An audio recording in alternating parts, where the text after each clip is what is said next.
तो आज हम पढ़ने जा रहे हैं सरफेस एरिया एंड वॉल्यूम्स के बारे में। ठीक है, so this lecture will be divided into 4 parts.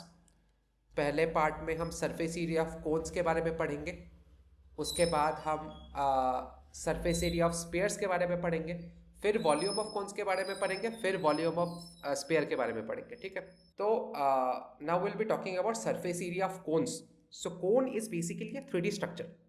Similarly cone 3D structure क्या है? 3D स्ट्रक्चर कि जब हम कोन को क्या है, हम पकड़ सकते हैं हाथ में।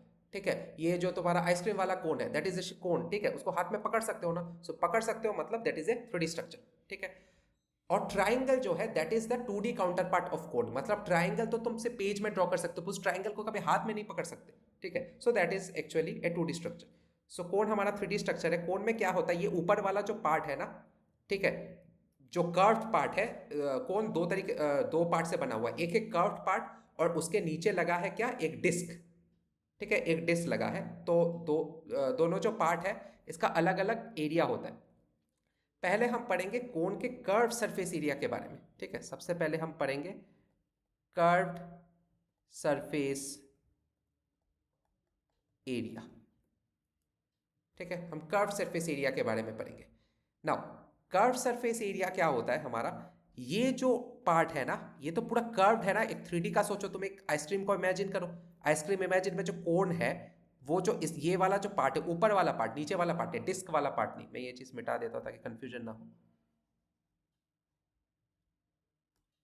जो ऊपर वाला पार्ट है, जो सिर्फ कर्व वाला पार्ट है, because disc part is not curve, disc part is a straight part. ठीक है, तो ये वाला जो पार्ट है उसको कहते हैं कर्व सरफेस एरिया। अब इसका फॉर्मूला क्या होता है, डायरेक्ट फॉर्मूला देख लो। इस is equal to half into l into 2 pi r. ठीक है, और इसको हम मतलब अगर सिंप्लीफाई करें तो we can write pi are l. ठीक है, अब आर क्या है यहाँ पे, आर स्पेसिफिकली क्या है, r is basically the radius of the circular part. ठीक है, ये आर जो है this is basically the radius of circular part. ठीक है, अब बात है एल क्या है। L is basically the length of this particular side. ये पूरे साइड का लेंथ है, that is also equal to this side. ये इस भी पार्ट का लेंथ एल ही है, सो दिस इज एल। और पाई तो हमारा पाई है ही। पाई को क्वेश्चन के हिसाब से लेना है, कभी 22/7 लेना है और कभी हमें 3.14 लेना है। इट इज आइदर 22/7 और 3.14। ठीक है, ये क्वेश्चन के हिसाब से हम लेंगे। So this is basically the curve surface area. अब हमें नेक्स्ट क्या पढ़ना है, टोटल सरफेस एरिया।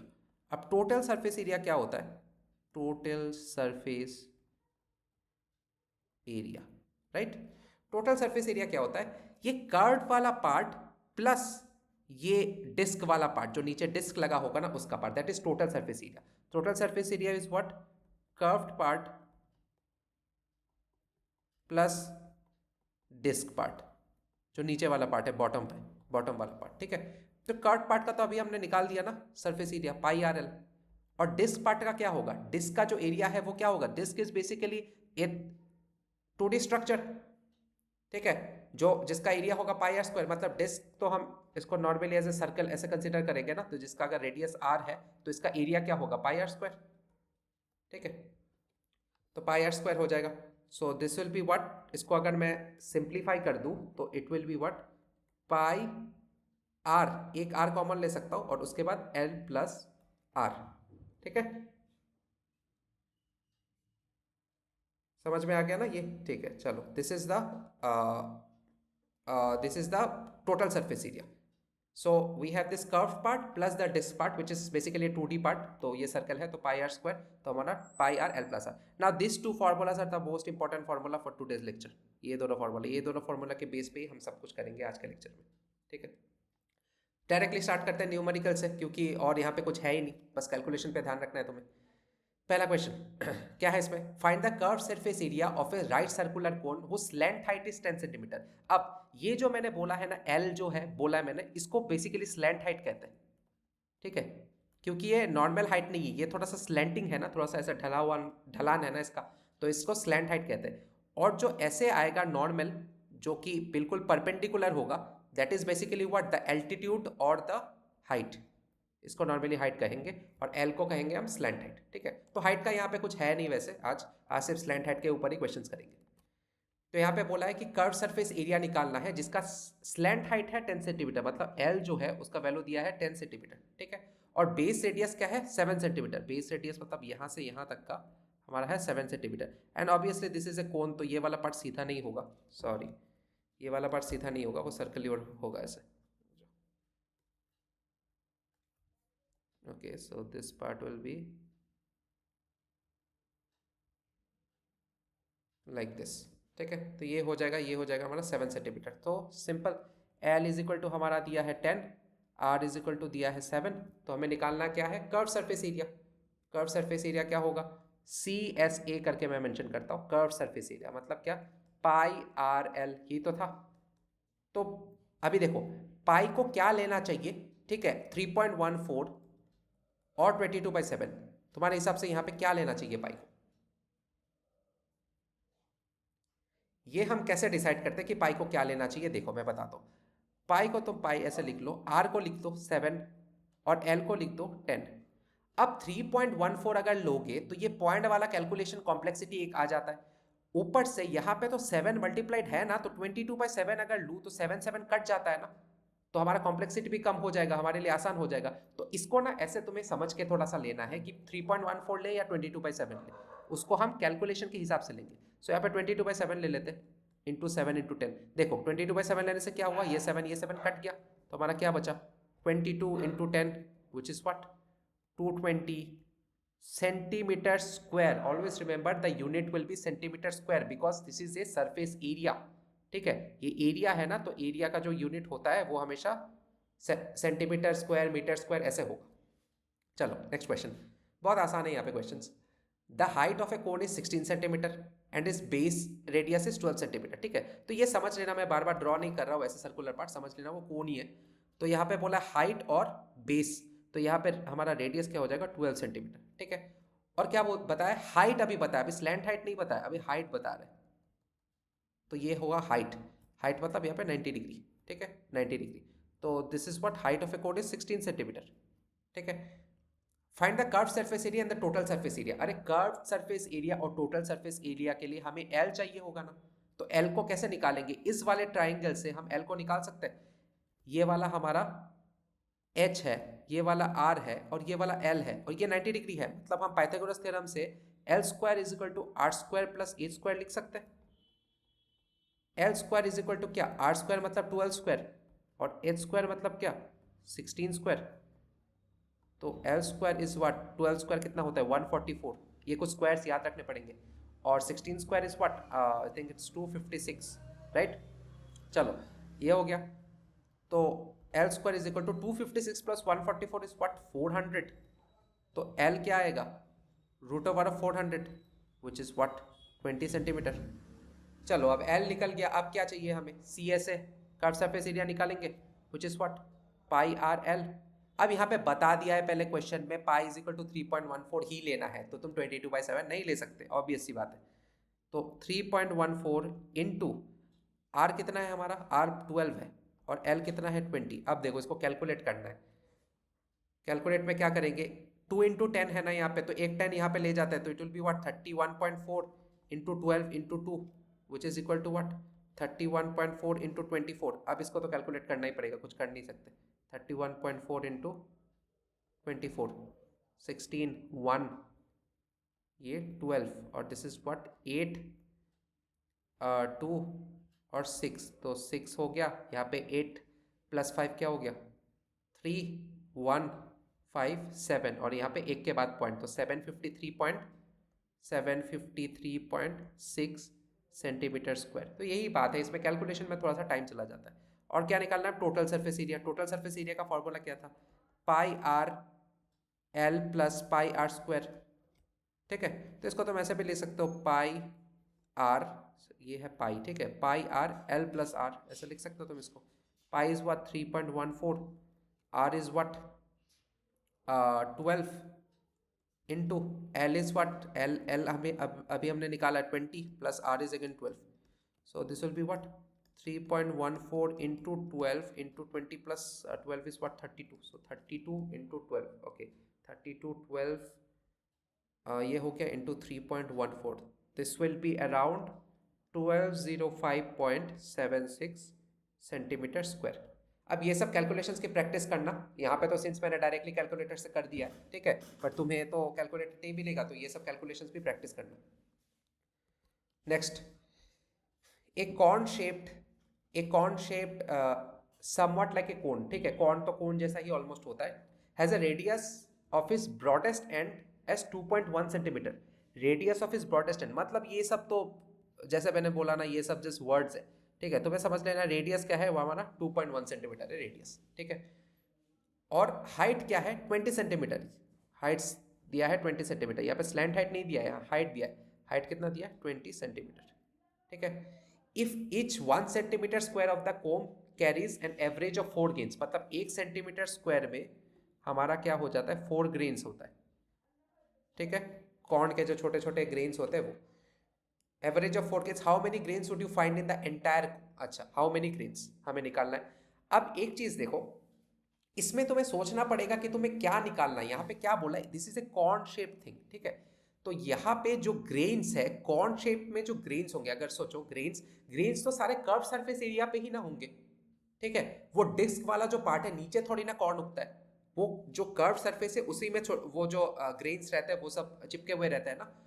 तो हमें इसमें क्या निकालना पड़ेगा, इसमें टोटल सरफेस एरिया नहीं निकालना है, इसमें सिर्फ कर्व सरफेस एरिया निकालना है, जो कि है पाई आर एल, ठीक है. ये चीज तुम्हें थोड़ा सा दिमाग लगाना पड़ेगा कि टोटल निकालना है कि कर्व निकालना है. सिर्फ हमें पता है कॉर्न्स तो ऐसे ही होता है ना, यहाँ पे पूरा ऐसे ऐसे होगा कॉर्न्स, ये पूरा ऐसे ऐसे कंटिन्यू होगा, तो ये सिर्फ कर्व सरफेस एरिया पे ही होगा, क्योंकि नीचे वाले डिस्क में तो कुछ होता है नहीं. तो पहले तो हमें एल निकालना पड़ेगा. एल इज इक्वल टू क्या, वही पाइथागोरस थ्योरम लगा दो. 2.1 स्क्वायर प्लस 20 स्क्वायर, ठीक है. Now this will get A bit complicated, क्योंकि 20 स्क्वायर तो हमें पता है 400 और 2.1 is 2.1 into 2.1 2, okay, this will be around 4.41. तो एल का वैल्यू क्या आ जाएगा, रूट ओवर ऑफ 404.41, ठीक है. इसका अगर रूट ओवर निकालोगे तो ये सब वैल्यूज मोस्ट प्रोबेबली दिया जाएगा, ठीक है. बट नहीं दिया जाता तो मैं स्क्वायर रूट भी कैलकुलेट करना पड़ेगा फिर, तो it will be around 20.11 centimetre. तो ये हमें एल का वैल्यू मिल गया. तो अब टोटल सरफेस एरिया निकाल लेंगे. अब यहाँ पे कुछ बोला नहीं है पाई का वैल्यू क्या लेना है, तो तुम्हें अपने हिसाब से ही इसमें लेना पड़ेगा, ठीक है. तो पहले आर को बैठाते हैं. आर मतलब 2.1, एल मतलब क्या 20.11, ठीक है. तो अभी इसमें तुम पाई 22/7 लो या फिर 3.14 लो, कोई फर्क नहीं पड़ता, क्योंकि कोई कैंसिल आउट तो होगा नहीं. 3.14 ही ले लेता हूँ, इंटू करो. So this comes out to be around what 132.73 centimetre square. ये हमारा कर्व सरफेस एरिया. अब क्या बोला है कि 1 सेंटीमीटर स्क्वायर में हमारे कितने ग्रेन्स होते हैं, 4 ग्रेन्स, है ना, 1 सेंटीमीटर स्क्वायर पे. तो अब 132.73 सेंटीमीटर स्क्वायर में कितने ग्रेन्स होंगे, तो ऑब्वियसली 4 इंटू 132.73, ठीक है, which is equal to what 530.92. अरे 530.92, अब ऐसा थोड़ी ना कोई ग्रेन हो सकता है जो 0.92 हो, तो इसको ना इस बाय लॉजिक हम इसको होल नंबर में लेंगे हमेशा, तो हम 531 लेंगे, ठीक है. So this is the total number of grains. ये सब थोड़ा बहुत लॉजिक अप्लाई करना है. जैसे हेरन्स फॉर्मूला में ये लॉजिक कुछ था ही नहीं, उसमें बस कैलकुलेट करना आना चाहिए, बट यहाँ पे ये नहीं, कैलकुलेशन भी आना चाहिए, लॉजिक भी आना चाहिए. चलो नेक्स्ट वाला देखते हैं क्या लिखा है इसमें. Diameter of the base of the cone is 10.5. बढ़िया. डायमीटर, अब देखो क्या दिया है, डायमीटर दिया है, मतलब यहाँ से यहाँ तक का दिया है. डायमीटर अगर तुम्हारा 10.5 सेंटीमीटर है, तो जो रेडियस होगा वो कितना होगा, 10.5 डिवाइड बाई 2, ठीक है. ये वाला होगा हमारा रेडियस. तो ये कितना हो जाता है तुम्हारा radius, it is 5.25 centimetre. It is 5.25 centimetre. ये हो गया, ये हो गया. उसके बाद स्लैंट हाइट हमारा दिया है कितना, 10 सेंटीमीटर. चलो स्लैंट हाइट दिया, हाइट नहीं दिया है, तो कर्व सरफेस एरिया निकालना है. इजी है. कर्व सरफेस एरिया क्या होता है, पाई आर एल, ठीक है. तो यहाँ पे देखो, तो आर के वैल्यू को पहले बैठाओ, 5.25 इंटू एल. एल क्या है, 10 सेंटीमीटर है, तो कहीं भी 22/7 बैठा के तो फायदा है नहीं, कैलकुलेशन कैंसिल तो जाएगा नहीं, तो यहाँ पे हम 3.14 ही बैठा देते हैं। तो इसको मल्टीप्लाई करो पहले, it will be what 3.14 into 52.5 which is equal to almost 165 centimetre square. ठीक है, this is almost equal to, and the exact value will be, if I need to state the exact value, it will be 3.14. So exact value is actually 164.85. ठीक है, तो यहाँ पे तो हमें exact value ही लिखना चाहिए। ठीक है, यहाँ पे अप्रोक्सीमेट लिख के कोई फायदा नहीं है, जितना हो सके एग्जैक्ट वैल्यू को ही लिखना हमेशा। ठीक है, तो उससे मार्क्स कटने के चांस कम है। अब जैसे पिछले वाले में हमें लॉजिक लगाना था, 0.92 तो कुछ हो नहीं सकता कौन, इसलिए 531 लिख दिया, पर यहाँ पे हमें एग्जैक्ट ही लिखना है, जैसे 164.85 सेंटीमीटर स्क्वायर। हो गया। देखो कैलकुलेशन बहुत आसान है, फॉर्मूला ये है, डायरेक्टली आपको तुम्हें पुट करना है, आंसर निकालना है, बट वही है कि फॉर्मूला आसान है बट कैलकुलेशन थोड़ा सा मुश्किल है करना, क्योंकि इसमें बहुत पॉइंट्स आते हैं यहाँ पे। जैसे जैसे वॉल्यूम्स के सम करेंगे ना, वो तो और डिफिकल्ट होता रहेगा। चलो, find the total surface area of cone. इतनी देर बाद टोटल सरफेस का कुछ आया है। If the slant height is 21 metre, अभी देखो मीटर में है, याद रखना 21 मीटर, डायमीटर इज 24 मीटर, पूरा डायमीटर दिया है 24 मीटर, तो रेडियस क्या है भाई 24/2 which is what 12 metre. 12 metre is the radius. अब क्या बोला है, टोटल सरफेस एरिया निकालने, total surface area is what pi R L plus r, ये तो था। तो अभी देखो, अभी क्या है हमारा आर कितना है, आर इज 12 इंटू एल कितना है 21 प्लस 12। ठीक है, अब कोई भी पॉइंट वाला नंबर इतना नज़र आ नहीं रहा मुझे, तो बात वही है, फिर भी कैंसिल तो जाएगा नहीं, तो ठीक है यहाँ पे 22/7 पुट करके देख ही लेते हैं इस बार। तो 22/7 into 12 into this is what 33। ठीक है, तो इसको अगर कैलकुलेट करोगे तो तुम्हारा टोटल आता है 1244.57, और इस बार यूनिट का ध्यान रखना, it's metre square, it's not centimetre square anymore, it's metre square. और ऐसे सम्स करने से पहले ना हमेशा ऐसे लिख लेना कि given l is equal to कितना दिया है 21 मीटर। ठीक है, फिर diameter is equal to 24 metre, so radius कितना होगा 24/2 विच इज 12 मीटर। तो ऐसे करके गिवन लिखना, उसके बाद ही सब का सॉल्व करना स्टार्ट करना। ठीक है, चलो नेक्स्ट देखते हैं। कर्व सरफेस एरिया ऑफ ए कोन। अब तो पहले कर्व सरफेस एरिया दे दिया है, सी ऐसे दे दिया है, कितना हमारा 308 सेंटीमीटर स्क्वायर दिया है, और स्लैंट हाइट कितना दिया है 14 centimetre. 14 centimetre is the slant height. क्या निकालना है हमें, रेडियस ऑफ द बेस और टोटल सरफेस एरिया। तो पहले तो रेडियस निकालना पड़ेगा टोटल सरफेस एरिया के लिए। ठीक है, तो सी ए से मतलब क्या है हमारा पाई आर एल होता है ना, विच इज व्हाट 308। पाई कितना 22/7 ले लो, आर कितना, आर तो है नहीं, निकालना है, और हमारा स्लैंट हाइट कितना दिया है 14। इस बार 22/7 किस लिए लिया, क्योंकि इसे कट जाएगा, विच इज इक्वल टू 308।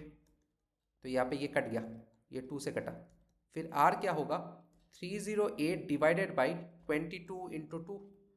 ठीक है, तो आर का जो वैल्यू आएगा विच इज इक्वल व्हाट 7 सेंटीमीटर। हो गया।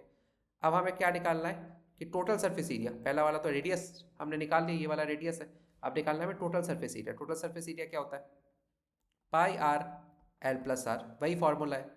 ठीक है, 22/7 इंटू आर, आर मतलब 7, into l plus r, l कितना था अभी 14 plus 7, so it is what 22/7 into 7 into 21।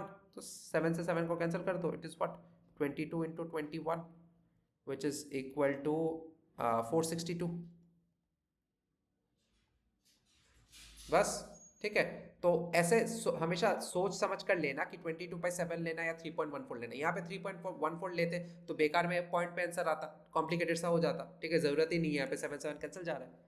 चलो नेक्स्ट देखते हैं। एक conical tent is 10 metre high. अब टेंट की बात आ गई है, तो जब भी ऐसा कुछ आए ना कि कोनिकल टेंट, वहां पे जैसे उसके ऊपर था कि ग्रेन्स के ऊपर था, तो ये सोच लेना ये थोड़ा सा रियल लाइफ से रिलेटेड है, तो यहाँ पे थोड़ा सा लॉजिक भी इस्तेमाल करना है। ठीक है, तो एक conical tent is 10 metre high, तो यहाँ पे पहले तो हाइट दे दिया है, हाइट दे दिया है, हाइट इज व्हाट 10 मीटर। ठीक है, and the radius of the base is 24 metre. चलो बहुत बढ़िया। अब स्लैंट हाइट निकालना है। स्लैंट हाइट तो पहले निकाल लेते हैं हम। Number 1 slant height. Slant height क्या होगा हमारा 10 स्क्वायर प्लस 24 स्क्वायर। तो 10 square is what 100 and 24 square is what 576. So this is what root over of 676. ये तो होता है रूट ओवर ऑफ 676. अगर रूट ओवर ऑफ 676 होता है तो एल का वैल्यू क्या आएगा 676 26 का स्क्वायर है तो इट इज 26 मीटर. एल का वैल्यू निकल गया. तो ये वाला स्लैंट हाइट पहले हो गया. Find the cost of canvas required to make the tent. अब देखो फिर से लॉजिक इस्तेमाल करना है. कॉस्ट ऑफ कैनवस, अरे टेंट अगर बना रहे हैं तो टेंट में थोड़ी ना वो सर्कुलर डिस्क वाला पार्ट इंक्लूड करेंगे. टेंट तो जमीन पे लगा हुआ रहता है ना, उसका तो सिर्फ कर्व सरफेस एरिया ही कैलकुलेट करना है. So this is simple logic which you need to apply. तो यहाँ पे सिर्फ कर्व सरफेस एरिया करेंगे, ठीक है, क्योंकि टेंट में क्या है जो जैसे तुम शादी वादी में देखोगे जो टेंट लगाया जाता है उसमें नीचे कुछ बेस थोड़ी ना होता है, वो तो नॉर्मल घास या फिर जो भी मिट्टी विट्टी होता है वही होता है ना. ऊपर में सिर्फ कर्व सरफेस एरिया को ही कवर किया जाता है. So it will be what pi are L. तो यहाँ पे देखना है हमें यूज क्या करना है, ठीक है. रेडियस हमारा 24 दिया है तो देखते हैं 22/7 यूज करके देखते हैं, क्योंकि फायदा है नहीं कुछ भी. 3.14 भी यूज करेंगे तो कोई फायदा होगा नहीं, कटेगा तो नहीं. आर क्या हो जाता है हमारा 24 और एल क्या हो जाता है 26. So if you calculate this the answer will be around, fraction में पहले रखते हैं उसके बाद शायद कैंसिल चला जाए. 13728 डिवाइडेड बाई 7 क्या होगा metre square. This is metre square. अब क्या बोल रहा है कॉस्ट निकालना है ना, तो 1 मीटर स्क्वायर का 70 रुपये है. यहाँ पे बोल रहे हैं 1 मीटर स्क्वायर का 70 रुपीज़ है. तो भाई 13728 डिवाइडेड बाई 7 मीटर स्क्वायर का कॉस्ट कितना होगा ₹70 इंटू 13728 डिवाइडेड बाई 7. देखो इसलिए मैंने 7 को नीचे रखा था क्योंकि देखो ये अब इजीली कैंसिल चला जाता है. तो रुपीस कितना होगा 137,280. ठीक है. बाप रे ये कितना कॉस्ट है, 1 2 3 4 5, 1 लाख के ऊपर सिर्फ टेंट का कॉस्ट है. मानना पड़ेगा जो भी है. तो ये हो गया हमारा आंसर. ठीक है. तो ऐसे थोड़ा सा तुम्हें कैलकुलेशन मैंने जैसे बोला प्रैक्टिस करना, प्रैक्टिस करते समय ये ध्यान रखना कि कहीं से कुछ भी कैंसिल आउट जाता है क्या. अगर जाता है तो पहले बेकार में मेहनत करके कैलकुलेट क्यों करना. ठीक है. इसलिए मैंने इसमें फ्रैक्शन वाला रख दिया है, फ्रैक्शन वाला रख दिया, उसके बाद में कैंसिल हो गया. ये काफ़ी महंगा टेंट है. ओके. अब फिफ्थ में क्या है, what length of a trampoline 3 metre wide. 3 metre wide. अब ध्यान से देखो, इसको बोल रहा है कि 3 metre wide, 3 metre wide will be required to make conical tent of height 8 metre and radius पे 6 मीटर. ठीक है, रुक जाओ. पहले तो हम 8 मीटर चाहिए, ठीक है, और रेडियस कितना चाहिए हमें 6 मीटर का चाहिए. Assume that use extra length of material that will be required for stitching margins and wastage cutting is approximately 20 centimetre. अच्छा, एक्स्ट्रा लेंथ मतलब 20 सेंटीमीटर, वो वाला थोड़ा सा एक्स्ट्रा रहेगा. ठीक है, वो स्टिचिंग वगैरह के लिए चाहिए. पहले देख लेते हैं इस कोन का स्लैंट हाइट कितना है. तो एल क्या होगा, it is basically what 6 square plus 8 square, तो which is root over what 36 plus 64 root over of 100, so which is what 10 centimetre. Metre नहीं है यहाँ पे, सेंटीमीटर है. चलो ठीक है, ये हो गया. नहीं यहाँ पे मीटर है, मीटर है. This is not centimetre, this is metre, क्योंकि लेंथ और रेडियस और हाइट जो है वो मीटर में है. So this is metre. Slant height हमारा निकल गया कितना 10 मीटर. चलो 10 मीटर निकल गया. अब इसका कर्व सरफेस एरिया निकाल लेते हैं. कर्व सरफेस एरिया, क्योंकि फिर से ट्रैम्पोलिन के बारे में कहा गया. ऑब्वियसली ट्रैम्पोलिन का वो बेस तो हम कंसिडर करेंगे नहीं, सिर्फ कर्व सरफेस एरिया ही कंसिडर होगा. तो it is what pi R L. कुछ फ़ायदा हो गया क्या 22/7 रखने से? कोई फ़ायदा नहीं है यहाँ पे. तो यहाँ पर 3.14 ही रख देते. 22/7 रख सकते हो, कोई फ़ायदा है नहीं वैसे. तो आर का क्या होगा 6 और एल का क्या होगा 10. तो it will be what 31.4 into 6. ठीक है, 10 को तो हमने इस्तेमाल कर दिया यहाँ पे. So 31.4 into 6 is what 188.4 metre square.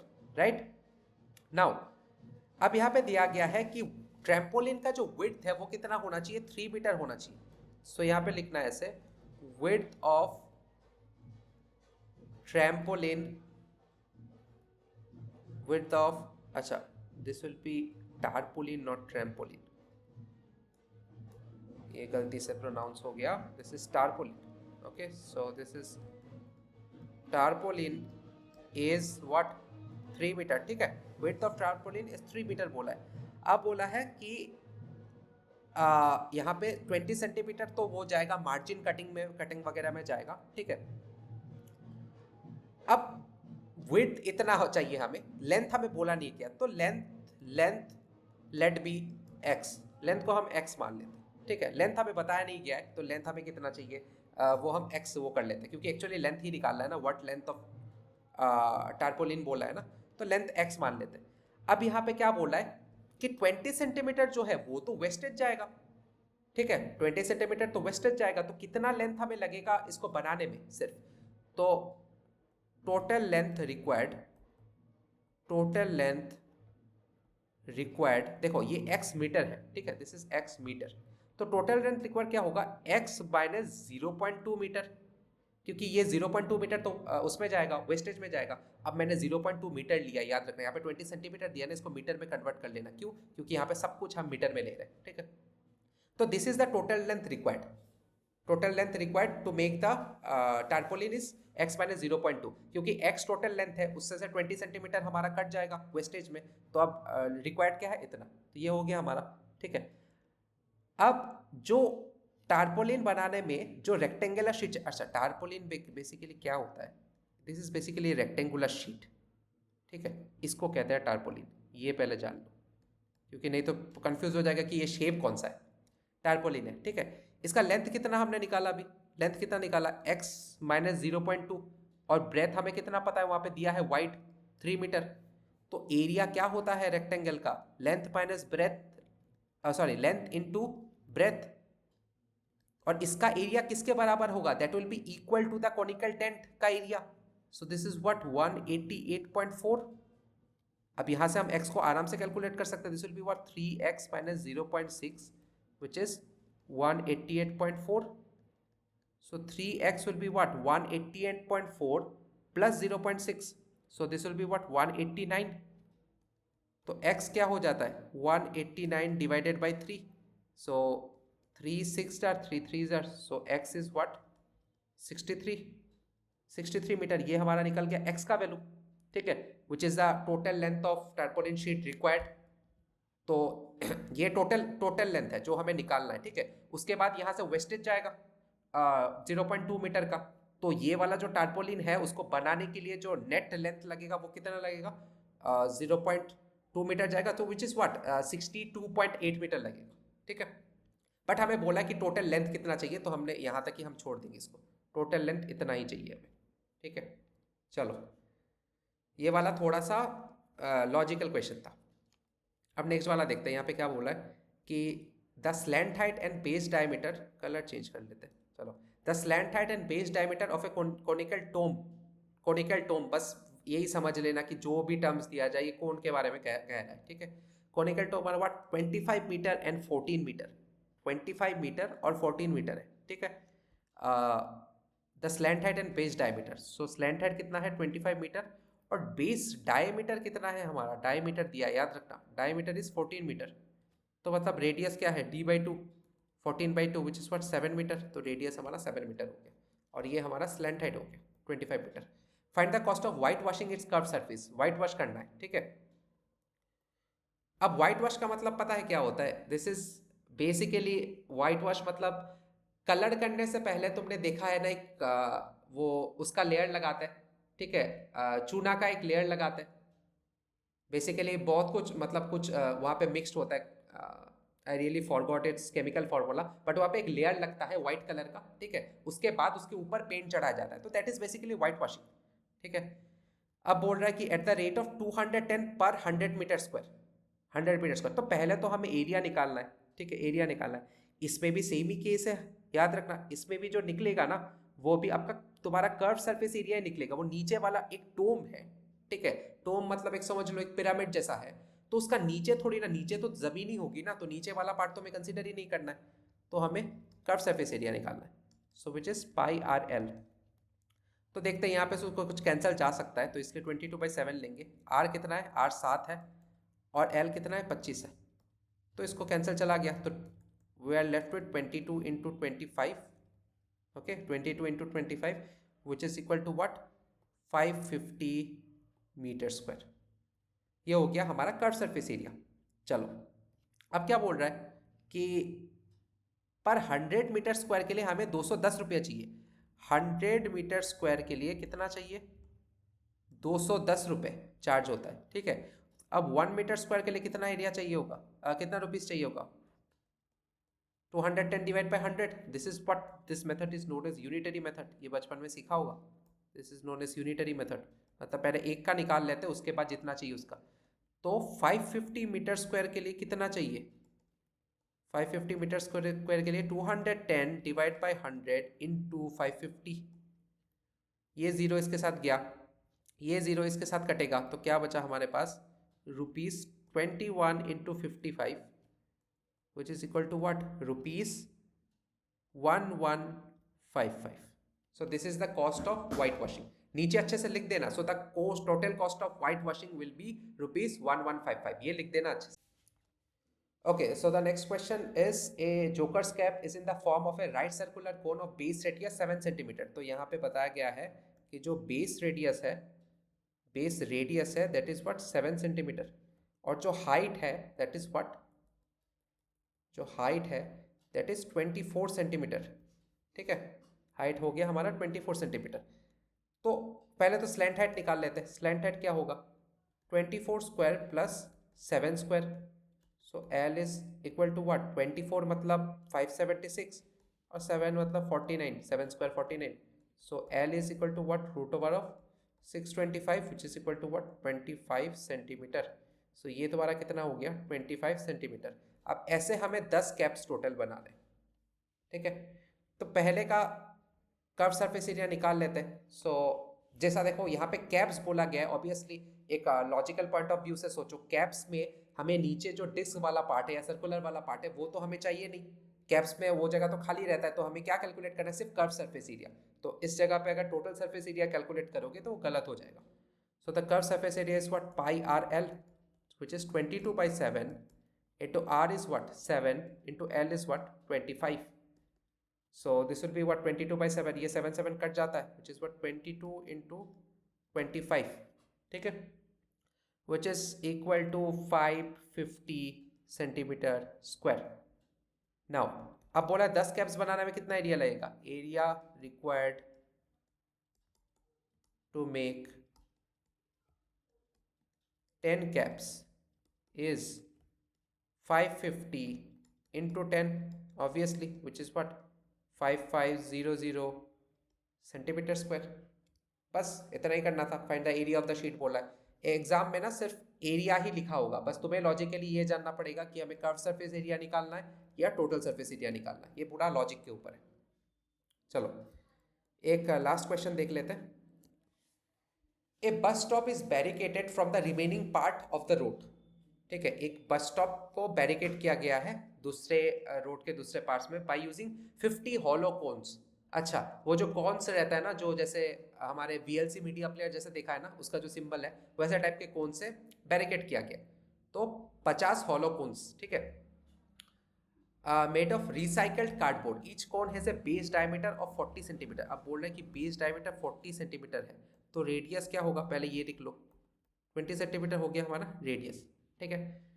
And height of 1 metre, तो हाइट बोला है हमारा 1 मीटर, ठीक है। If the outer side of each cone is to be painted and the cost of painting is 12 per metre square, what will be the cost of painting all the cones? ठीक है, अब देखो यहाँ पे पर metre square के हिसाब से दिया गया है ना, तो ऑब्वियसली सेंटीमीटर को हमें मीटर में चेंज करना पड़ेगा। तो रेडियस कितना है?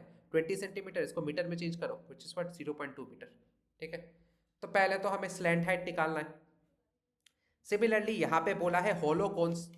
उस डायग्राम के बारे में सोचो, या फिर वो VLC मीडिया प्लेयर उसके बारे में सोचो। वो तो नीचे रखा होगा ना, वो बेसिकली वो सर्कुलर वाला पार्ट का तो कोई काम ही नहीं है, क्योंकि वो वाला पार्ट होता ही नहीं है, ठीक है। सिर्फ कर्व सरफेस एरिया ही कंसिडर होगा। तो जितना भी हमने यहाँ पे किया है सारे कर्व सरफेस एरिया के ऊपर ही बेस्ड है, तो इसमें भी कर्व सरफेस एरिया ही होगा। कर्व सरफेस एरिया क्या होता है हमारा? Pi R L. उससे पहले एल निकालना जरूरी है। L is what? 1 square plus 0.2 square obviously, ठीक है। रूट ओवर ऑफ 1 प्लस 0.2 मतलब क्या होता है? इट इज 0.04, तो L क्या हो जाएगा, रूट ओवर ऑफ 1.04। अब देखो क्वेश्चन में ही वैल्यू दिया गया है कि रूट ओवर ऑफ 1.04 को हमें क्या लिखना है, 1.02। सो इसका वैल्यू क्या हो जाएगा, 1.02 मीटर। तो अब कर्व सरफेस एरिया कैलकुलेट कर लेंगे। 22/7 इंटू आर हमारा क्या है 0.2 इंटू एल हमारा क्या है 1.02। इसको तो हम 22/7 भी ले सकते हैं, 3.14 भी ले सकते थे, ठीक है, कोई मैटर नहीं करता क्योंकि यहाँ पे तो ऐसे ही कैंसिल आउट नहीं जाएगा, तो 3.14 ही ले लेते हैं। चलो 3.14 ही ले लेते हैं। कैलकुलेशन प्रैक्टिस करना बहुत इंपॉर्टेंट है। तो इसका जो कर्व सरफेस एरिया आएगा ना, this will be around 0.64056 centimetre square.